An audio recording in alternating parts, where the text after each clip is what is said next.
حضور یہ سوال ایک غیر احمدی خاتون نے کیا ہے.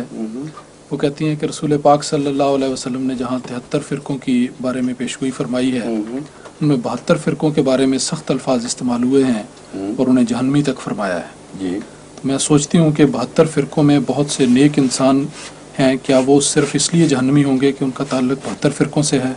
اور احمدی 73واں فرقہ ہے، کیا وہ اس لیے سارے جنتی ہوں گے؟ نہیں، یہ مفہوم نہیں سمجھی وہ، حالانکہ میں کئی بار اس کی وضاحت کر چکا ہوں. جب عمومی فتویٰ لگایا جاتا ہے تو اس کا اثر ہر فرد بشر پر جو اس عمومی فتوے کا حصہ نہیں ہوا کرتا، بلکہ استثناء ہوتے ہیں، اور وہ استثناء کا قانون ہر مذہب پر برابر صادق آتا ہے. چنانچہ قرآن کریم میں باوجود اس کے کہ یہ فرمایا گیا کہ ان الدین عند اللہ الاسلام، پھر فرمایا کہ لن یبتغی من الغیر ومن یبتغی غیر الاسلام دین فلن یقبل منہ، جو غیر دین اسلام کے سوا کوئی کسی طرح ابتغاء کرے گا، کسی اور چیز کو چاہے گا، اس سے قبول نہیں کیا جائے گا. اتنا قطعی فتویٰ، اور اس کے باوجود قرآن کریم فرماتا ہے کہ جو بھی ایمان لائے، تفصیل ہے رسول اللہ صلی اللہ علیہ وسلم پر، پھر یہودی، پھر عیسائی، پھر دوسرے اہل کتاب جن کا معین علم نہیں، لیکن عموماً ان کو کس عنوان کے نیچے صابی کہتے تھے.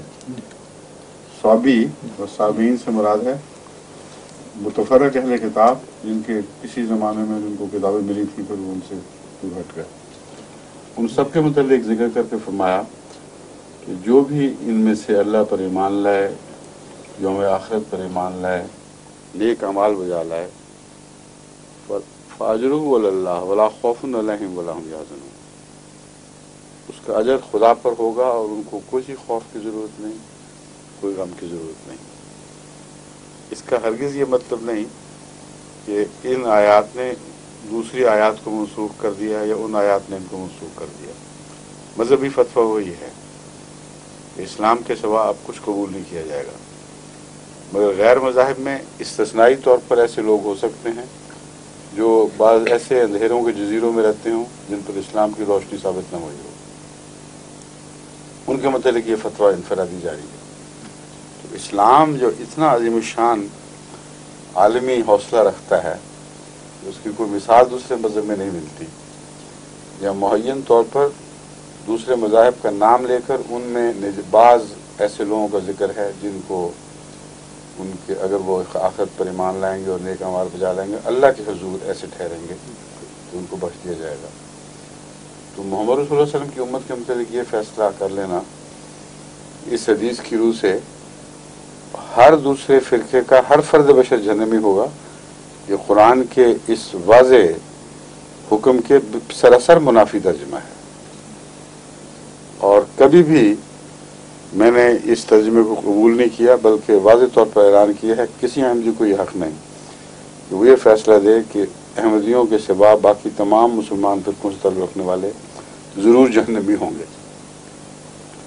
یہ کہنے کا حق ہے کہ رسول کریم صلی اللہ علیہ وسلم کے نزدیک بحیثیت فرقہ وہ تمام 72 جو بحیثیت فرقہ 72 کا حصہ ہیں، وہ اپنے اعمال اور خیالات کے لحاظ سے بکثرت جہنمی ہوں گے. بس لفظ بکثرت کا مفہوم اس میں داخل ہے. یا اعتقادی لحاظ سے وہ اتنا بھٹک چکے ہیں کہ ان میں جہنمی عقائد آ چکے ہیں، یا امت کے مسالے سے دور جا پڑے ہیں. بہرحال ناراضگی کا ایک کلام ہے جو عمومی تصویر کھینچ رہا ہے، مگر ہر فرد بشر پر صادق نہیں آتا. ٹھیک ہے. حضرت مسیح علیہ السلام نے بھی اپنی دعاؤں میں دوسرے فرقوں میں سے صلحاء کے ذکر کیا ہے اور ان کو دعائیں دی ہیں، اور فرمایا کہ ہمارا قول، ہماری جو بعض سختیاں ہیں وہ ہرگز صلحاء امت پر عائد نہیں ہوتی، وہ مستثنیٰ ہیں اس سے. تو حضرت مسیح علیہ السلام بھی خود اس سے یہی مطلب سمجھتے تھے جو میں بیان کر رہا ہوں. اور